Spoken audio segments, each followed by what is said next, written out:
The Democrat Party has become dangerously, violently radicalized. And you're right, Sean. I get death threats every day. My wife gets death threats every day. We've obviously had to deal with pretty extensive doxing campaigns. But the truth is, Sean, that people across the country, across the government, across law enforcement, who are fighting for safety, security, prosperity, are dealing with radical left communist threats and attacks all day long. These people are such cowards. I like to say I'm surprised, but I'm really not. Because today is obviously election day. And it's looking like the New Jersey governor's race is bound to be the most contested. This has been close the entire way. It's going to come down to the wire. Now, predictably, what you're also seeing on Election Day is a huge surge in Republican voter turnout. After all, Republicans favor in-person voting, especially Election Day early voting. That's when they got to run up the margins. And that is the situation we are seeing on the ground. So what are they responding by doing? Calling in bomb threats to shut down polling places. Maybe people have to leave. Maybe people are too intimidated to vote. It is obviously a form of voter suppression. And yeah, is anyone freaking surprised with the dirty tactics? That's, by the way, how desperate you have to be to win an election in New Jersey, right? A blue state. Oh, it's a blue wave. Donald Trump is so unpopular. No kings. We're riding a bunch of momentum. It's going to be a Democrat sweep. But you got to call in bomb threats like a bunch of freaking cowards in order to suppress Republican voter turnout in largely Republican counties on the very exact day where you know Republicans are going to be showing up the most to vote. Yeah, I'm sure that's completely random. And then what are the scumbags doing, like Zohran Mamdani, for instance, responding by blaming Donald Trump? It's Donald Trump who's fostering the culture of violence as we literally intentionally try to suppress Republican votes in the election that coincidentally is looking like Republicans have the best chance at pulling an upset in. What a bunch of freaking scum. But nonetheless, let me say two things. First of all, if you're in New Jersey, don't be intimidated, okay? Stay in line. You have to know exactly what they are seeking to do. And then secondly, once you've gone to vote, make sure you tune in to our election stream tonight. We'll probably start around 7 p.m. Eastern time live with the results and coverage. But all right, we'll tell you about this. We'll break down what we're seeing on the ground in terms of Republican turnout. And again, what apparently someone out there is trying to do about it. I really wonder who in this video. First, though, do us a favor. If you enjoy our content, make sure you hit that like button down below and subscribe to the channel if you are new. That is the best way to support our work and ensure that we can keep doing this coverage. And with that said, all right, well, let's look, for example, at Hunterdon County, New Jersey. Now, just for context, I would like to keep in mind, I have not been overly impressed by the early voting numbers thus far. Right? I was hoping in the late days of early in-person voting, you would see Republicans continue to climb into the Democrat deficit. That has not happened. But what it's going to require now, right, is a massive turnout on Election Day. Well, what are we seeing in places like Hunterdon County, New Jersey, for instance? As of this morning, Republicans are surging into that county ahead of pace on 2024's Election Day, right? So as compared to 2024, when Donald Trump lost that state only by about 5 to 6 points, Republican turnout is up 7.4%. The total here is Republicans have voted 55.8% of the time, Democrats at 23%, other independents at 20%. Similar situation seen in a place like Morris County, New Jersey. So in 2021, Republicans won the Election Day vote by 21 points. In 2024, that was only 15 points. Now that is at 17.4. Now, I got to say, we got to beat the 2021 number, and make no mistake about it, there is still plenty of time to go, right? The day's only just getting started, so hopefully people, when they get done with work, show up to vote. Make sure you go do that. But yeah, it's looking like it's in a decent position at the very least. Just earlier this morning, out of Cumberland County, I mean, take a look at this differential. So in 2024, Republicans won the the in-person, I should say, not early, Election Day vote by 0.3%. Currently, they're winning the Election Day vote thus far, again, early in the morning, by 12.8%, right? So way outperforming past elections in turnout. Again, that's exactly what we're going to need. In Morris County, New Jersey, back in 2024, it was 40%. that Republicans had on election day. Currently, guys, it's at 46%. So we're going to need all of this. And, that is definitely a positive sign. Hey, people are coming home. People are looking to get the job done. Except what are they doing about it? Well, take a listen as we got multiple reports of bomb threats in some of the very counties that we mentioned, which forced the election day voters who were sitting there about to vote out of the booth, right? And then hoping maybe they would go home. They had to close down the freaking polling center for some time. And again, I'm just not all that surprised. Threats forcing voters out of at least 2 polling places in New Jersey as residents across the state cast ballots for their next governor. And Mark Meredith is live in Montclair, New Jersey with the latest. Mark, what's going on? Ainsley, Lawrence, and Brian, good morning, friends. The polls have been open throughout New Jersey since about 6 a.m. Since then, a handful of bomb threats have been called in to a number of polling places across the Garden State. We know in Mercer County, as well as where we have seen in Passaic. It's unclear exactly how many of these polling places have been impacted, but because the polls were open, since they've been open since 6, a number of people who may have been in line or getting ready to go vote were had to move off-site to other voting locations, at least temporarily. We've been at this elementary school here, not too far from where some of these threats were called earlier, because this is where the Democratic gubernatorial nominee is going to be voting. Mikie Sherill should be voting here around 9 a.m. I just spoke to her campaign. They are aware of the situation impacting some of these polling places. The candidate is likely to address this when she gaggles with reporters in the 9 a.m. hour. All an indication, though, again, that there is a lot of people very curious what will happen here in New Jersey. The spotlight has been on this race nationally, and we have seen this before in other elections. But these potential threats, whether or not it's going to have a widespread impact on turnout, it's unclear.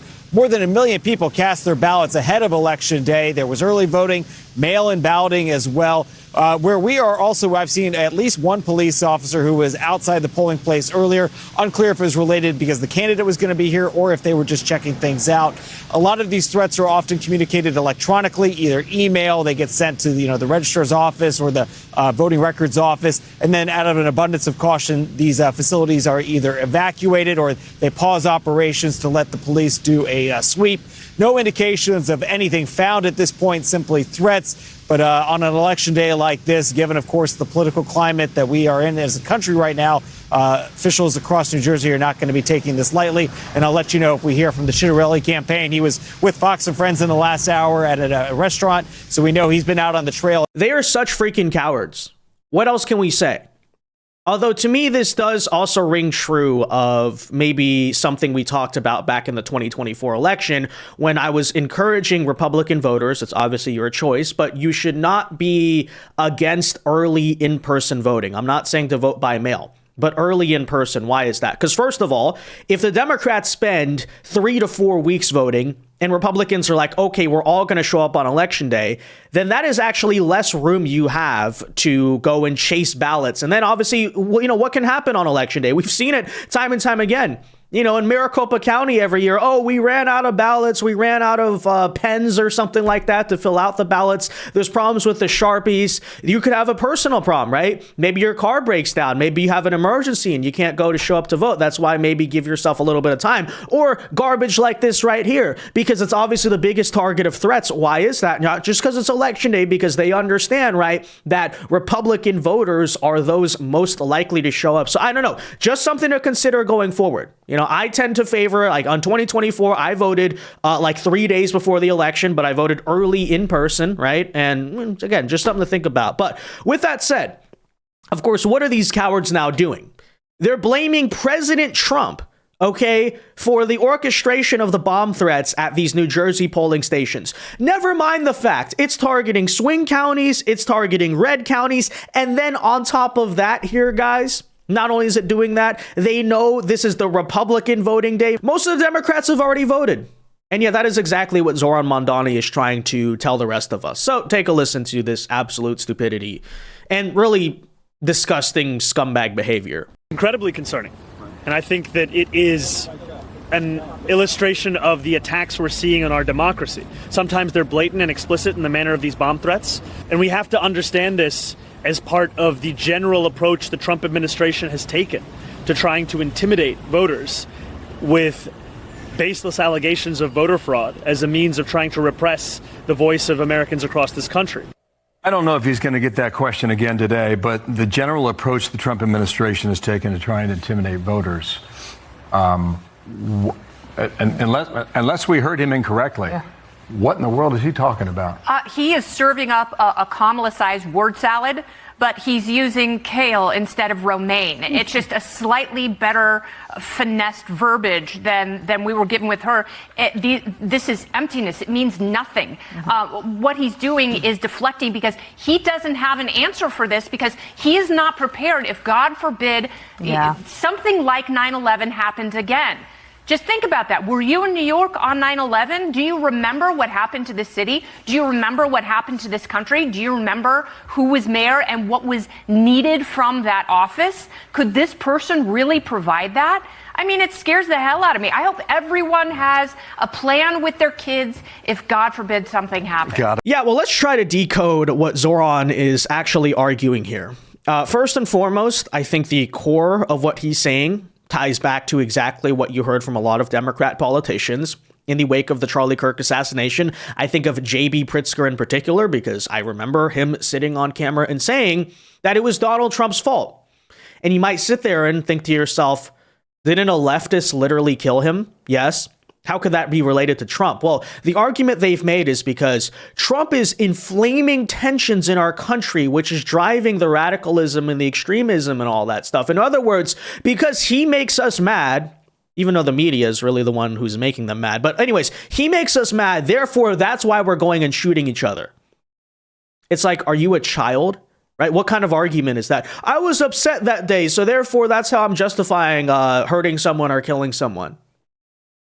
It's just stupid, okay? The whole point is what? Actually, people on your side are largely deranged, and then that's why they're also driven to, say, go out and do insane things, go and commit violence. But furthermore, Zohran, if it's true that Trump is like fostering this culture of extremism in America, how is that a good indictment of you, buddy?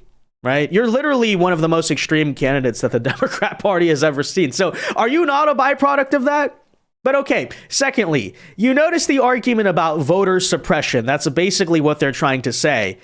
Which first and foremost, I ask, okay, so your claim was, oh, because Trump is stoking lies about voter fraud, that is meant to intimidate voters, which therefore is correlating to bomb threats.